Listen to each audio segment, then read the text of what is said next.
Welcome to Boot Düsseldorf and the 2025 Princess F58. This is brand spanking new and we are the first media on board. In this video, I'm going to show you all the new stuff. I'm going to explain why it's such an important boat for Princess and how it's going to have to be really good to improve on the outgoing F55. Let's get on with it. I'm Jack Haines, welcome to YachtBuyer.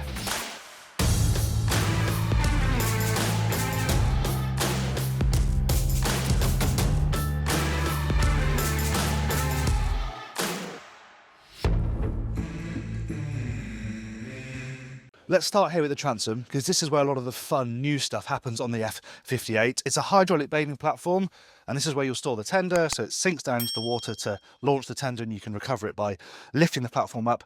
But this is all new. I mean, new for Princess. Lots of brands have been doing this for a while, but this is the first time they've integrated it into a boat of this style and size. It's a flat transom as standard, but as an option, you can add this bench, which drops down from here. So you can sit and observe, and with the platforms in the water, your feet are in the sea, and you've got a lovely view out over the back of the boat, watching people swim, or have a play on this thing, the Sea Bob, which has this lovely cassette. It's on this runner, so you can slide it away, and there's a socket in there as well, so you can charge it in situ, which is very, very handy indeed. And then, when you want to get on the move, it all just collapses away very neatly. Another option, a standard, this is just storage, but there are some sockets in there, actually some more charging sockets. To upgrade, you can add a sink and a grill and make this a wet bar, somewhere you can do some cooking. And they've even thought about some shade for you back here, because there are sockets down on the edge of the bathing platform here, put poles in there, and you have a canopy that connects the overhang, so you've got a really nice bit of shade. They want you to be able to live down by the waterside, like everybody does these days. The beach club is where it's at. But of course, above that, we have the cockpit.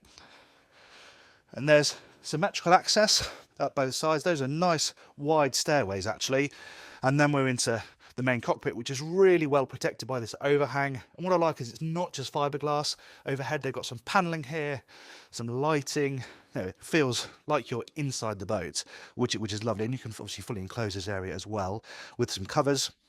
Table is centered to this area, and there is space this side to have some directors chairs if you want to seat more people around here. But I like the fact that these backrests extend all the way around, so even if you're on an end, you've got somewhere to lean and dine in comfort. And of course this folds up if you want to make it a bit smaller. We'll go inside in a moment. We're going to stay on deck, take you up to the foredeck.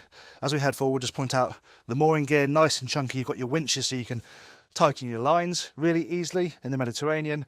Built-in fairleads down here are very nice, and boarding gates on both sides. So if you're side 2, a high key side, it's much easier to get on and off rather than having to go down to the bathing platform. Symmetrical decks on this model, nice high guardrails, and I really like these styling lines. They've used these for a while, but they do look really nice. They just brighten up the outside a little bit. And then we've got railings here as well. So as well as this nice high railing, which comes up to just below my hip, I've got this to help myself forward. There's a little step halfway along, and then we're up to the foredeck. We are setting up before Düsseldorf, so there's some sound checking going on. Apologies if you're picking that up on the mic, but we want to get to this first. So those are the sacrifices we make. Right, the foredeck. This feels pretty familiar, you know, for a yacht of this size now. You've got the bench running underneath the windscreen. No table up here, just somewhere to come and relax. And talk about relaxing, your sunpads are here as well. And these have got adjustable backrests, so you can lift these up and you can sit facing forward a bit more comfortably if you want to. And in between that, a standard, this is a little storage void, but like this boat has, it can be a cooler as well. So that's quite nice that you can have some cold drinks up here without having to go all the way back to the galley. And this is totally flat. No steps in this area, so it's nice and easy to move around. Again, even here, or even though they're bowing out a bit, the railings are within easy reach when you're moving forward to use the anchor. Single anchor, of course, your cleats and fairleads, and then split anchor lockers. So on this side, there's covers in there now, but that's where the chain will be. That's nice and deep for your chain storage. And then on the other side, they've sensibly separated it with a shallower locker, where you have things like your hose connection for washdown. It's all drained out, and you've got your winches as well to use the windlass manually if you need to. Right, that's the deck then. Let's head to the Flybridge. Right, let's check out the Flybridge, shall we? And the focal point, of course, is this dining table on the starboard side. It's folded out at the moment, it will fold in. It's also on a pedestal, so you can adjust the height for dining or drop it down to coffee table level. And one nice change they've made is that the wet bar is now integrated into this aft end, not plonked behind the helm seats. So it fits in really nicely here. You've got a sink with a chopping board underneath the sink cover, some storage here, and then a nice deep drawer fridge for your nice cold beers. And they've even integrated a little bin down here as well, which is quite useful. Now, as standard, you have a bimini. This hardtop is an option that I think plenty of people will go for when they spec this boat. And as another option, you can have a bimini that comes out of here to provide some shade for this area when you're dining. If you're sitting in this spot, you're going to be quite glad of that. And as part of the hardtop, you also get a sunroof, a canvas sunroof, which is quite nice. This is a little optional extra. Storage is standard, or you can make it into another cooler. So plenty of space up here to keep food and drinks cool. On the starboard side, a seating area, but they have a function we've seen on lots of Princesses where the base slides out and you can make this into another sunbathing space.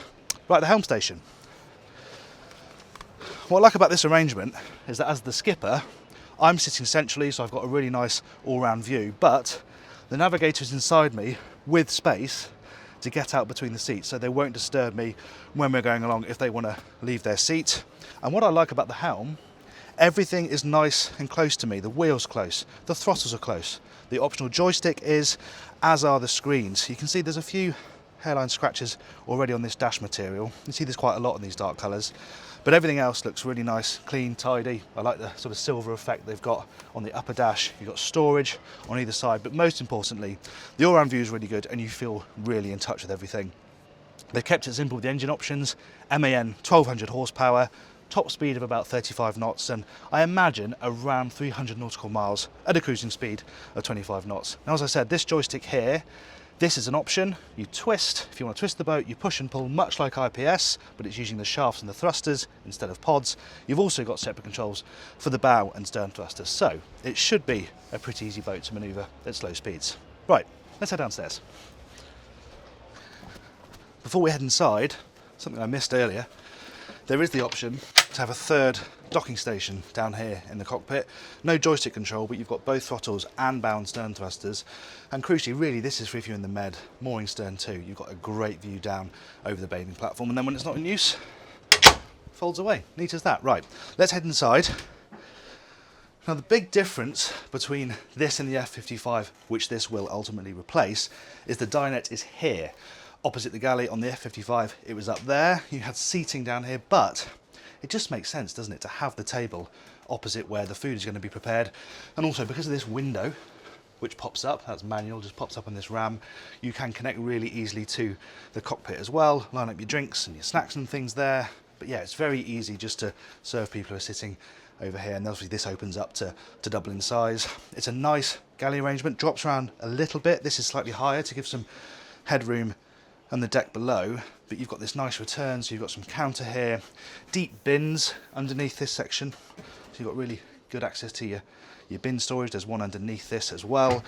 Domestic size appliances, there's a freezer below, but see a good sized fridge too, and your induction cooking with extraction overhead, and a reasonable sized dishwasher as well, just to help you keep on top of the washing up. So as I said, a little step up here and then graduated steps forward. And because the dining space is back there, this is all lounging space. And it works really nicely. Lovely big wrap of seating, plenty of space for a boat full of guests to sit down inside and watch the TV, which pops up from this counter back here. Underneath is where you find your ice maker. So you can get your ice nice and easily. Not that near the galley, but sort of works as a bar space, doesn't it? Because you've got, you know, cooling space there and bottle storage too. So this does turn into a little bit of a bar for you. And then forward of that, you need some glasses, aren't you? If you're knocking up a cocktail, you've got really nice fiddled glass storage here. All the drawers are on soft close runners, which just makes it feel posh, doesn't it? Very nice. And yeah, this is a lovely lounging area and loads of light because the glass on either side is huge. Right, lower helm. Now, when I moved into this, I thought this is going to be an issue. I'm 6 foot tall and I thought that's going to get in my way, but actually the standing position is pretty good and we're a nice long way forward, so you've got a great view out over the bow, and like upstairs, everything really falls to hand. The throttles are right under my hand here, the joystick just behind it, trim tab controls as well, so all your major driving controls are really easy to reach, and again the screens are nice and close as well. Everything is arranged close to you. I don't feel like I've got to stretch out for anything here, and of course the seat isn't just for leaning on, it's a nice comfortable seated position too. This slides forward and aft so you can get yourself nice and close to the helm, but yeah, this is really comfortable. And here the navigator's outside, so again they can come and go without getting in the skipper's way. Now, no side door on this boat, which is a bit of a shame. However, I have got an electric window as the skipper, great for ventilation, but also means if I am mooring from down here, which is unlikely because you've got that aft docking station plus a flybridge, but if I am, I can talk to the crew, stick my head out the window, have a chat with them, and that's all really easy, and then it pops up again, and it's one touch as well, so you don't have to hold that down for ages as it drops down. Not quite a side door, but not bad. And then if we come out the helm station, we've got this central companionway which leads down to the lower deck where we find the accommodation. But before we look at that, again, this isn't that new for the industry, having digital switching, but Princess have got some on this boat, and that's nice because you've got a screen here with all the boat systems, AC power, DC power, you can check your fuel levels, you can check your water levels, you've even got control of lighting here. I mean, lighting across boats can be very complicated because there's so many switches, so having it all grouped here is quite handy, and there's an app on your phone you can get so you can control all of that remotely. But all of that in one place works very nicely. Right, accommodation. It's a 3-cabin arrangement. We've got a twin over on that side. The owner's cabins are midships on that boat. We're going to go there last, the VIP forward. But you've got this nice lobby area which is drawing down some light from the windscreen above. Let's start, I think, in the twin here on the starboard side. And in this, guys, I can drop down between the beds really comfortably, so I've got really excellent headroom down here. And above my head, this is all really easy access to, well, the helm in this case. But it's nice that you're not having to take down ceiling panels and have loose panels flapping around. It's hinged, you can get to the back of the helm and all the electronics really easily, and then it just closes away. That's nice. Storage up here, nice big wardrobe as well. So guests in this cabin can store clothes pretty easily. Not much space for luggage, but you can probably squirrel that away elsewhere. They've got a TV on the bulkhead too, and a nice princess truck. I need to move this ornament to make this work. We push a button. This is a cost option, but push a button and this bed joins this bed, and in what, 20 seconds you've got a double, just like that. Adds a bit of flexibility to this space. You've got a couple in here, they can have a double bed, and a couple of kids who might squabble in the night, you can make them into a pair of twins, and you still get your bedside table, which is a touch I always like to see. Right, VIP cabin, right forward here. Shut this door so I've got a bit more space. So yeah, this is the primary guest cabin, right forward in the bow. You've got no skylight as such. There's an escape hatch, but there's no skylight. However, the whole windows are decent in here, so even inside Düsseldorf Boat Show, light coming in isn't too bad. Storage at eye level as well. You've got a big hanging locker on the starboard side, full of bedding at the moment, and there's more storage underneath the bed as well. So these guests get away with a bit more storage than the guys sharing that double/twin. Their TV is mounted up here, and this is en suite to the day head. So this door leads back out to the lobby, but of course these guests can lock it so they can make it private at night if they want to, and it's a nice space. You know, again, headroom is perfectly good. Big separate shower cubicle with a nice big hull window, and then you can come out into the lobby, and we're back down towards the owner's cabin. Where, before we get in there, as an option we have laundry here. You've got a stacked washer and dryer, and then you've got a little laundry cupboard where you can keep your washing powder, that sort of stuff. But that's actually quite a useful size locker, and it goes back a long way as well, so that's rather handy. Right, let's go to the main event on this deck, shall we? Which of course is the owner's cabin. Now the big change here over the F55, on that boat you'd walk through and your bathroom would be there on the starboard side. They've done a big boat thing here where your walk-in wardrobe and your bathroom are behind the bed. So on this side, really good clothes storage space, 60 footer, single wardrobe there, and then a lovely big double here, which auto illuminates as you open it. Loads of storage on this side as well. You can see this array of drawers. There's a bureau here. This one's got a mirror in it, so you can sit on the edge of the bed and apply makeup. Lovely big island berth as well. Very easy to walk around that. And on this side, you've got a sofa. You could have more storage there if you wanted, but I think there's plenty over there. It's nice to have somewhere to sit down in the cabin that isn't the bed. You can sit and relax, taking the views from these whole windows. Yeah, lovely. But of course, the bathroom is now behind the bed. It doesn't go full beam because we've got a wardrobe over there, but that is still a good sized shower cubicle. No range shower head or anything like that, but that's a proper shower compartment, isn't it? The toilet's behind the door, obviously the sink here, and then storage underneath. And what's clever about where they've put this is it's another level of insulation to the engine room, which is through that bulkhead. But before we go there, let's go and look at the crew cabin. It's not huge. However, they have got this underneath the seating, this big spot where the headroom shoots up. Probably more comfortable to film for me to stand here in the bathroom. You know, it's pretty compromised, but then it's always going to be on a boat of these dimensions. If you're looking for a crew space on 60 footer, Absolute are probably getting the most space for your crew.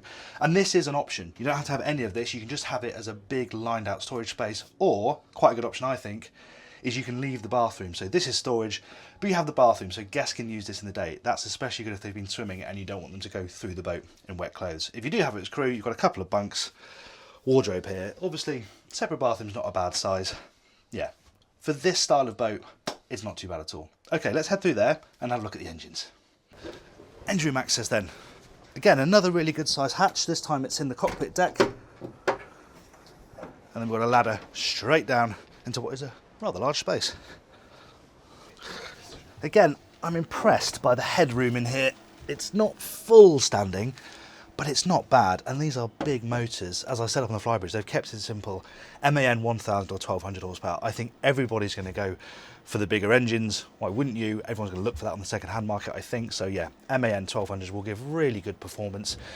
And it's a nice space. You know, you've got your fuel filters mounted up over on that side, so you can get to those really easily. It's a bit of a squeeze outboard of these V8s, but you know, it's really pretty good, and loads of insulation. I imagine this is going to be pretty quiet out in the water, which we'll find out. We're going to sea trial this thing, so keep an eye out for that and subscribe now if you haven't done so already. The other thing I like about this engine room is they've sort of tucked your components down this side. Obviously this is all crew cabin, this space here, but then down here we've got really good access to both the Seakeeper. This is the bigger Seakeeper. There's a smaller one as an option. This is obviously the 18, and then your generator is over here on this side. Right back there you've got steering, hydraulic pack, but it's all really easy to get to. Of course there's stuff stored on the floor down here. If this was cleared out, you could walk down there really easily, but it is nice that you've got this storage space down here too. It's really well arranged, and I like how easy it is to get to all this stuff. They've not stacked, say, generator on top of Seakeeper.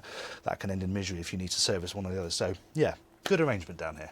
Princess has delivered 180 F55s. It's one of their most popular recent models, so it's very much evolution rather than revolution in upgrading to the F58. They were never going to go too radical. That is not the Princess way, but there are loads of little changes all over the place, from the way it looks outside, the arrangement of the main deck and the lower deck, that just move the game on a little bit for them in this sector. Of course, we can't give full judgment until we've sea trialed it. As I said, we are going to do that, so look out for that coming along later on in the year, and let me know in the comments below what you think of the new Princess F58.